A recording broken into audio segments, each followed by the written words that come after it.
daga Kannywood. Masu saurare Assalamu alaikum, barkanku da jimirin kasancewa tare da mu.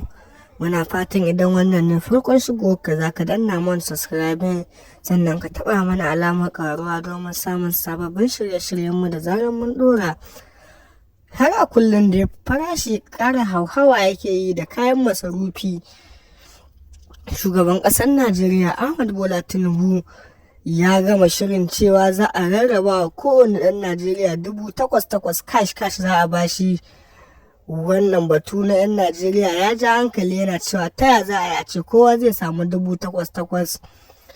A nan ma dai shugaban ƙasar Nijar wato Muhammad Bazin,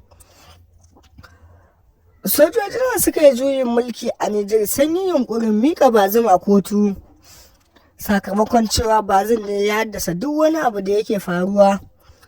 A yanzu haka ECOWAS ta shiga wannan batu, ta ce kada a sake a mika Bazin a kotu sakamakon shugaban ƙasar Nijar Bazin bai da wani laifi. Kuma ita ECOWAS ta ce ba ta ganin kowa a matsayin shugaban Nijar in banda Bazin din. Su kuma sojojin ƙasar Nijar sun yi furucin cewa sai sun mika shi a kotu sakamakon baya bin umarnin da aka bashi. Umarnin kanshi yake bi, amma kuma a yanzu haka wasu al'umman Nijar din sun buƙaci da a maida wasu da tsohon shugaban ƙasar su Bazin sakamakon duk wani abu da ake so yana yi musu, amma kuma su ECOWAS din sun ce shi fa shine shugabansa har yanzu. Sojojin ƙasar Nijar din sun yi furucin cewa sun karɓi kowanne abu da ECOWAS ta ce masa, amma kuma ba za su karɓi wannan batu ba sakamakon cewa duk abin da aka ce suna yi, amma kuma wannan ne ba za su yi ba. Dole yanzu haka sai an gurfanar da tsohon shugaban ƙasar Nijar Bazin a gaban kotu.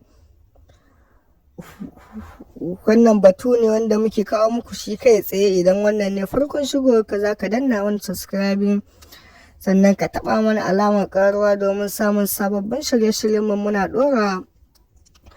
Shugaban ƙasar Najeriya Ahmad Bola Tinubu ya yi furucin cewa kowane ɗan Najeriya zai samu naira kuɗi 8,800 sakamakon wannan matsi da yunwa da ake shiga da ƙarin tashin kayan masarufi. Wannan abu sai dai mu ce inna lillahi wa inna ilaihi raji'una. A kullum komai hawa yake yana sauka, amma ba abin da yake sauka. Idan wannan ne farkon shigo ka za ka danna mana subscribe, sannan ka taba mana alamar ƙaruwa domin samun sababbin shirye-shiryenmu da zarar mun dora. Mun gode, muna godiya.